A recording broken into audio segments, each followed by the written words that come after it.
ababyeyi bari kubyarira ku misozi, abagabo barashize mu gihugu ca Kongo, abana bari bafite ubwenge bwo kwiga mu mashuri, ubwenge bumaze gushira kubera amasasu ya buri munsi, amadrone ya buri munsi. Abana b'abakobwa bari mu kwicwa, hari abari mu gufatwa ku ngufu. Ahantu tugeze biteye isoni kumva ngo umunyamurenge karicwa uko yishakiye. Dufite abatwa hariya muri kiriya gihugu, ntabwo bagombaga kudutegeka nk'uko bishaka. Bariya bitwa ngo n'abazarendo, reka mbivuge gutyo kuko n'abantu baciriritse imbere yacu, ariko nibo bari mu kudufata bakatwica. Amadrone yabaye menshi, hari umukecuru baherutse kwica ufite imyaka 100, kuriya mukecuru baza bamuziziki.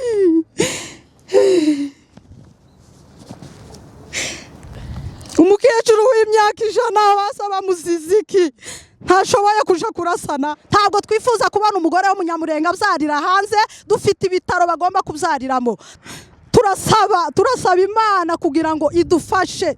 Tumaze ku imirambi imaze kuba myinshi ku misozi. Ababyeyi bari mu kubyara abana b'impinja, ugasanga umubyeyi arabyaye, umwana muryamishije hasi, kandi twari dufite imyenda yo kwambika abana bacu.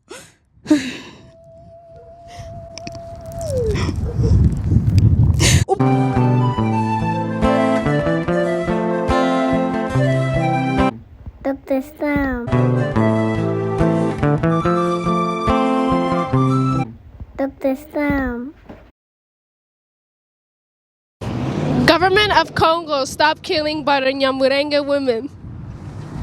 Justice for Banyamulenge women. Protect Abanyamulenge lives.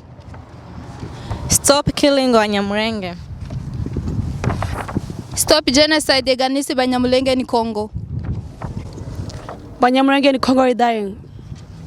Save Banyamulenge women in DRC.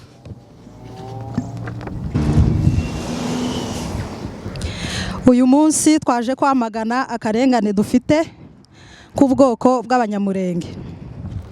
Twagize ikibazo kuva kera kose, bamwe muri twebwe tutaranavuka. Dusanga tumaze kuvuka, dusanga aka karengane kabaho ko kwicwa buri munsi. Kandi natwe Imana yaturemye nk'uko yaremye abandi bantu. Nta nubwo twebwe ari twe twiremye, twagiye dusanga Imana nuko yaturemye. Ariko buri munsi turicwa. Ni bande batemagurwa n'Abanyamulenge, ni bande baraswa ahantu hose n'Abanyamulenge, twitwa ngo tugira leta ituyoboye. Leta iratwanga, irangije idufatira n'abandi benshi, idutereza umutima n'abandi benshi, baratwanga kandi kera kose bari badukunze.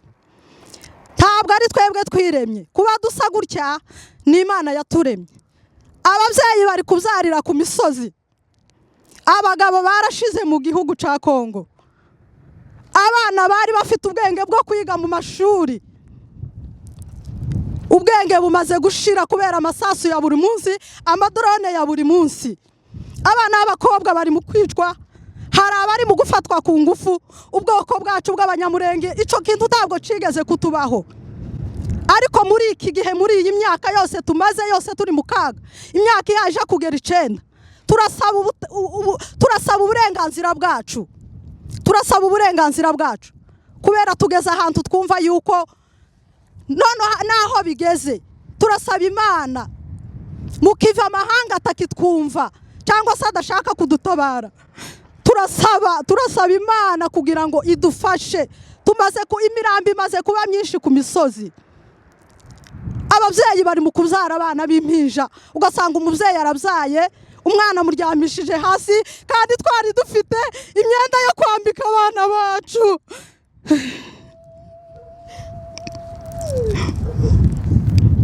Turasaba leta kugira ngo ireke kudukorera ubu bwicanyi tumaze kubuhararuka. Abantu amatansi amaze kuba menshi kubera ibibazo tumaze guhura nabyo bimaze kuzura imitima yacu. Abana b'abasore bari mu gupfa umunsi ku wundi, turi mu guhamba buri munsi, kandi bivugwa yuko dufite leta igomba kutuyobora neza. Bwoko bwacu muhagurukire kano karengane ntaco bitwaye, mugaragaza akarengane kuko turagowe. Ahantu tugeze biteye isoni kumva ngo umunyamurenge karicwa uko yishakiye. dufite abatwa hariya muri kiriya gihugu ntabwo bagombaga kudutegeka nk'uko bishaka. Bariya bitwa ngo ni abazarendo, reka mbivuge gutyo kuko ni abantu baciriritse imbere yacu, ariko nibo bari mu kudufata bakatwica. Turabasaba kugira ngo muturenganure, amahanga yumva yuko agomba kubabarana natwe, muturenganure. Ntabwo twifuza kubona umugore w'umunyamurenge abyarira hanze, dufite ibitaro bagomba kubyariramo. Ntabwo twifuza kubona umwana w'umunyamurenge washakaga guteza imbere yiga, uyu munsi ngo yabuze aho yigira, amadrone yabaye menshi. Hari umukecuru baherutse kwica ufite imyaka 100, kuriya mukecuru baza bamuziziki.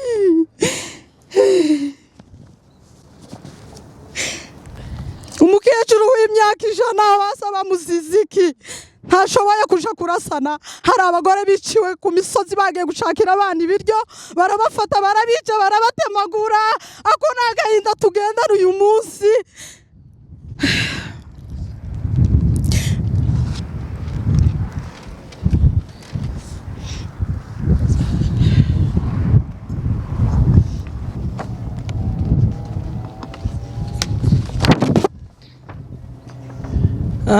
Turi hano nk'aba mama b'abanyamurenge batuye muri Amariro, twaje kwamagana, turi kwamagana ibikorwa bibi bigayitse bikorerwa abanyamurenge hariya muri Kongo.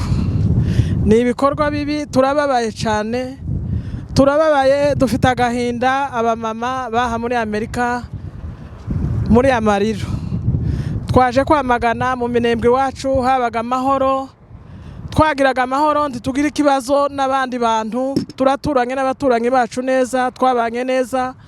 Ariko haje amacakubiri yo kutwica, baratwanga, baratwica, turicwa buri munsi. Abakecuru barapfa, abana barapfa, abagore barabyarira ku misozi mu mvura nyinshi, abana ntibafite ico barya, ntibafite ico banywa.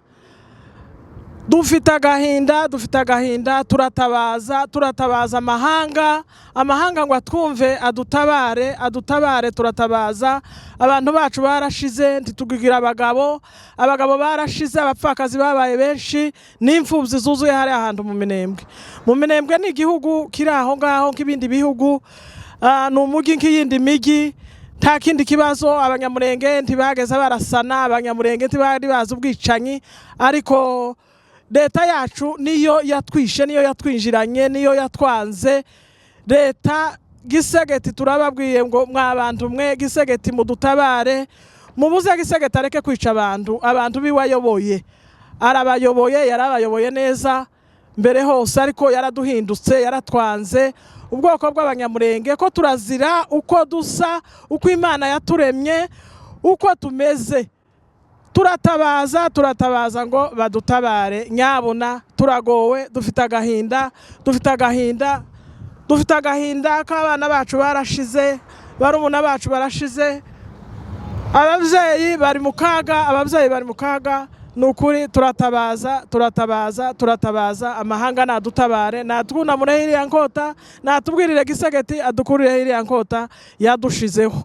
Turaterwa, abaturanyi bacu, abana bitwa ngo ni abazarendo, biyise izina ngo ni abazarendo, abana twarereye hariya baraduhindutse, ariko tukabona n'ubuyobozi tudafite. Ubuyobozi buraturenganyije, mudutabare mukagira Imana mwe, mudutabare. Imana yo mu ijuru nibyumve, namwe mwama leta mwe yose mutwumva, mutureba hano Amariro, ababyeyi turababaye.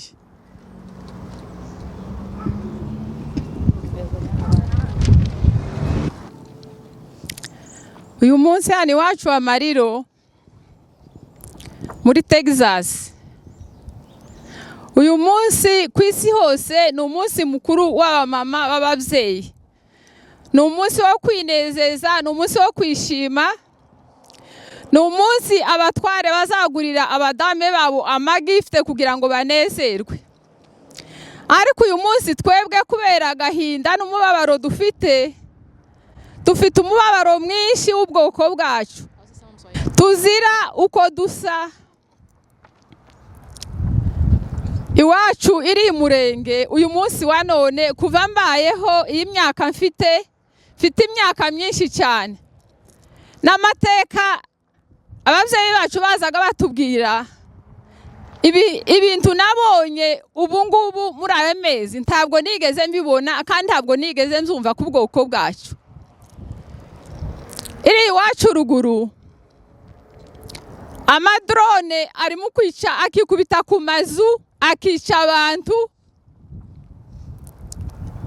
ababyeyi n'abana bamwe barahahamutse, amazu yarashize, nta byo kurya. Guverinoma yacu yaratwanze, itwangana na guverinoma y'u Burundi, itwangana n'ibindi bihugu za Tanzania n'ibindi byose.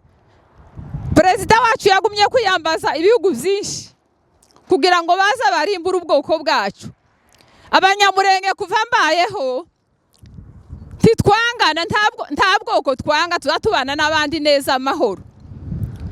Ariko abanyamulenge abandi baratwanze kubera uko Imana yaturemye dusa.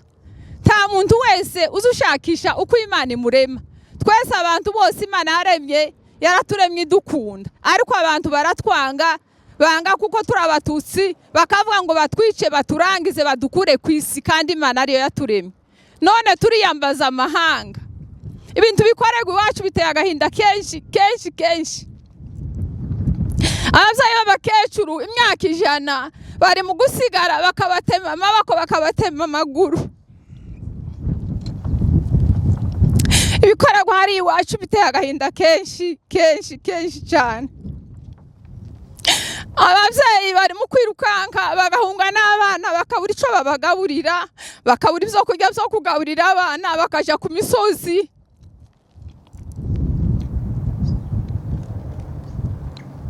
Ubwoko bwacu tubaye pole, ubwoko bwacu mukomere, Imana irahari. Nubwo amahanga twumva ko turatakira amahanga ngo muturenganure. Nubwo amahanga yose atotwumva, ariko turazi neza Imana yaturemye izaturwanirira intambara kandi izayituneshereza kuko twizeye Imana yaturemye. Ukuntu Imana yaturemye ni Imana yashatse ngo itureme ukudusa. Kubona ibintu bikorerwa iwacu biteye agahinda kenshi. Ibitaro abana bari mu kuraswa, bamara kuraswa ni inkomere, bakabura ahantu baje kwivuriza. Inkomere zirarunza aho ngaho, nta miti, ibitaro barasaho ibintu byose. Ibikorerwa iwacu biteye agahinda kenshi. Turino twuzuye agahinda, tureba ibikorerwa iwacu. Kuri ibyo twiyambaje amahanga ngo muturenganure, nibyo twifuza ngo muturenganure. Murakoze.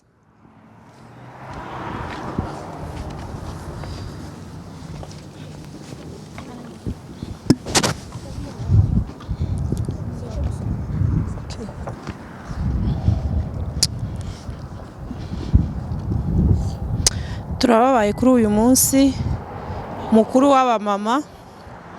Uyu ni umunsi mukuru umumama wese yahawe ijambo, ariko twebwe uyu munsi ntago twashoboye kwishima ku mpamvu nyinshi. Abo tungana kuri none bamwe ntibakiriho, abandi kuri aya masaha bari mu gihuru, abana ubu nyine bari ku gahinga, babuze n'ibyo kurya, atari uko babibuze, ahubwo ari ukubura umutekano. Turasaba amahanga ngo mutwumve, muturenganure. Ubwoko bwacu dufite agahinda kenshi gakabije. Imfubyi ziri kwiyongera ku bwinshi, abapfakazi bari kwiyongera, amarira ni menshi dufite. Mwamahanga mwe mutwumva, mwumva runo rurimi, turasaba ngo muturenganure. Uyu munsi ntabwo twashoboye kucelebratinga. Turasaba ngo ijambo ryacu kuri none turi kuvuga nyabuna uyu munsi ni March 8. This is the day of women. Turasaba ngo ijwi ryacu mutwumve. Ntabwo twagiye hanze ngo tuje kwinezeza kubw'agahinda dufite n'intimba mu mitima yacu. Twebwe aho turi kuri none turi hano muri Amerika amariro, ariko turasaba ngo amahanga mutwumva, abantu bari muri Kongo b'ubwoko bwacu kuri none n'imyaka ishize irenga 7 nta mahoro bafite. Nyabuna mutwumve muturenganure. Murakoze.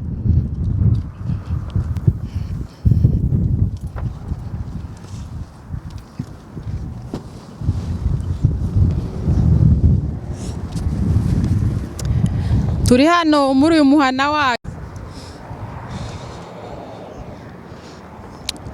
Uyu munsi ni umunsi mukuru w'abari n'abategarugori. Ni umunsi wo kwishima. Ni umunsi abagore bahawe ijambo, umunsi mukuru wabo w'agaciro. Ariko twebwe ntabwo twabonye umwanya wo kuja kubyishimira no kuja kubyidagaduramo kuko dufite akababaro kenshi. Ntabwo twakwishima, ntabwo twakwidagadura. Hariho abantu bacu bari kurengana, hariho ababyeyi bari ku misozi, hariho abana bari kurira babuze icyo kurya, hariho ababyeyi babuze icyo bagaburira abana babo. Biratubabaje cyane, biteye agahinda. Leta yacu yaratugwanyije cyane, imyaka ibaye myinshi cyane, imyaka ibaye myinshi abanyamurenge barengana, imyaka ibaye myinshi umututsi muri Kongo arengana, muri Side no muri Nord hose turengana, twicwa inzirakarengane. Ariko turatabaza amahanga, duhora dutabaza ubutabera, turatabaza kandi tuzacoka, tuzakomeza dutabaza kugeza igihe bazadutabarira. Abana bacu ubu nyine ababyeyi ntabwo bakigira inda ngo ziregame mu nda kuko bari mu kugira icyo baterwa na drone, ugasanga inda ziri kuvamo imburagihe, ugasanga ababyeyi bahahamutse, abantu bagwaye amatansiyo menshi cyane.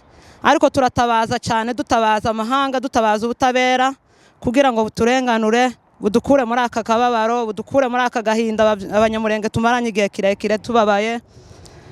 Ni kenshi cyane amadrone ari mu gutera abanyamurenge, hari ahantu ntacyo twakoze, nta bwoko twateye.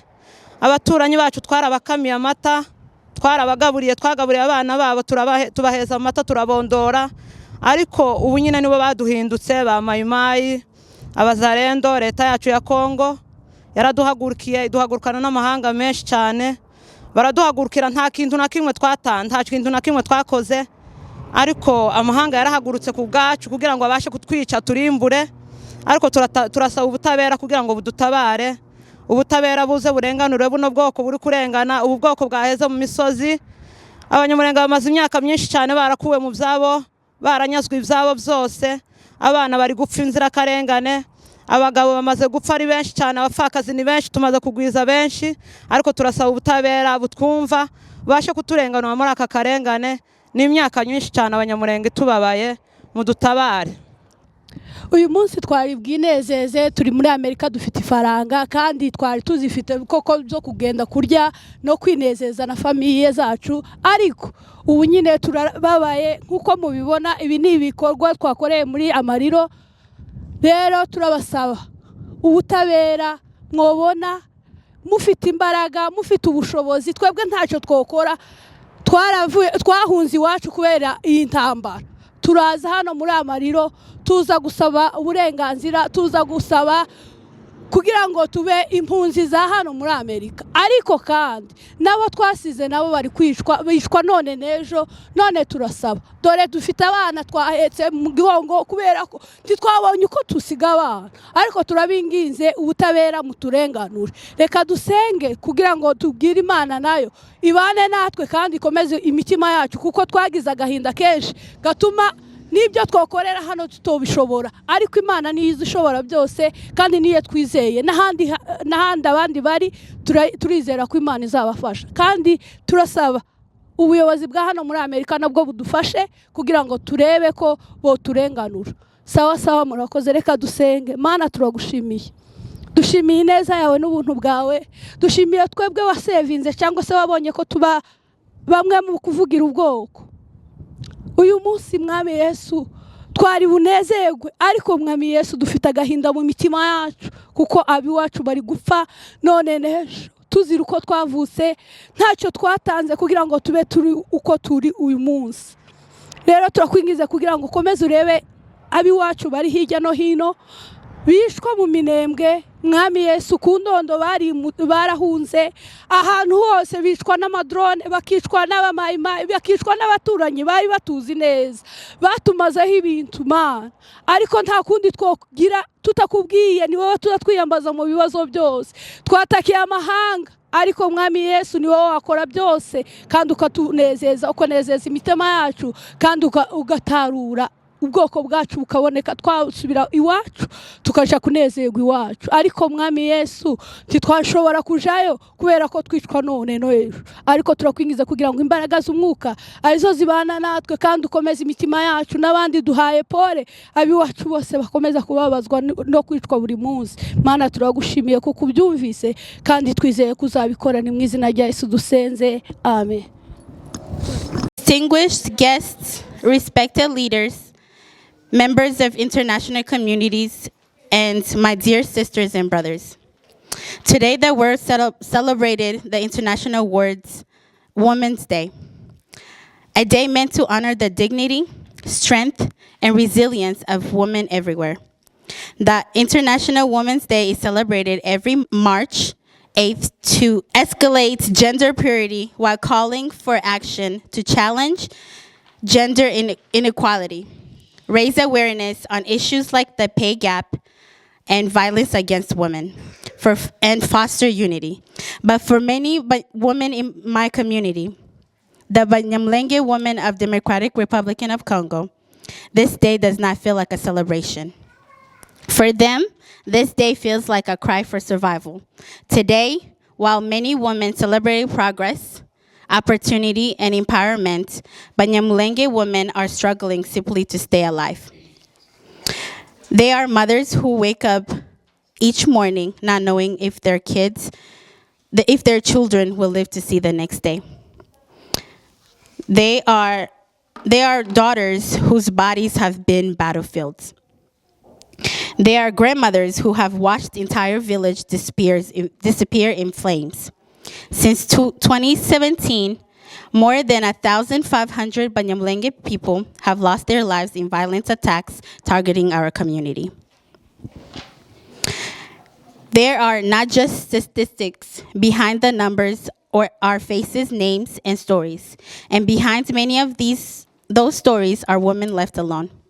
Women who have become widows overnight, women who must now raise children alone in a land where safety no longer exists.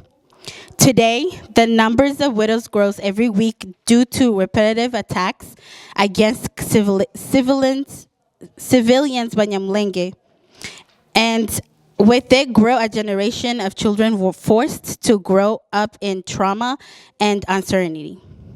For many Banyamulenge women, violence has taken a particular cruel form.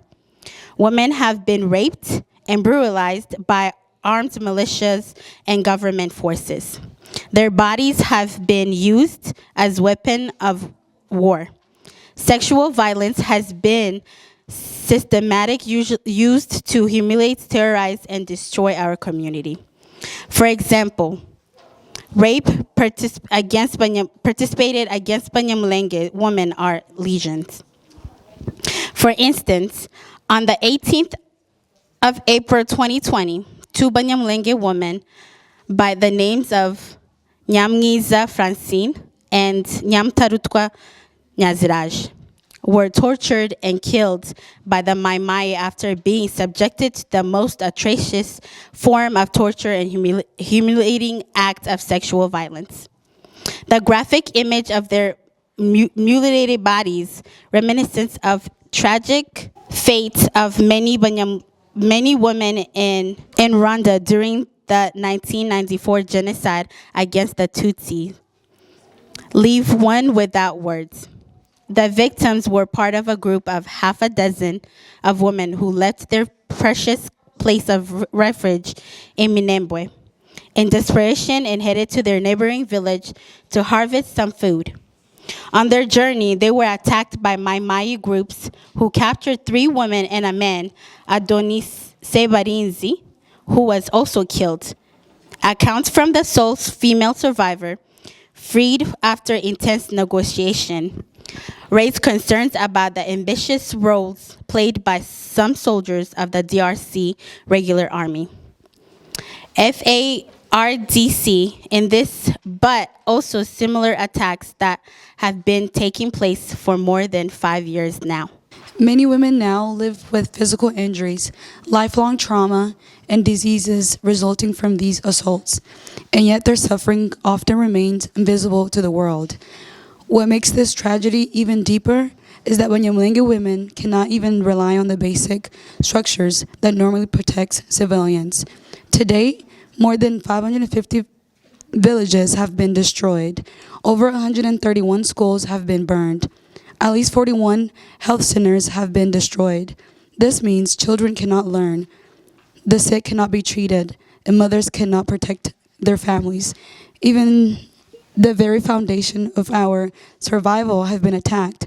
Nearly 600,000 cattle, the primarily livelihood of our people, have been looted or seized by militias and government forces. For the Banyamulenge people, cattle are not only wealth, they are food, education, dignity, and future of our children. When those cattle disappear, families lose everything. Our community has also faced religious persecution. The Banyamulenge are predominantly Christians, people of deep faith who find strength in prayer even in the darkest times. Yet more than 50 churches have been destroyed simply because of our identity. Even our places of worship, spaces meant for peace and hope, have not been spared. At the same time, over 500 individuals have been arbitrarily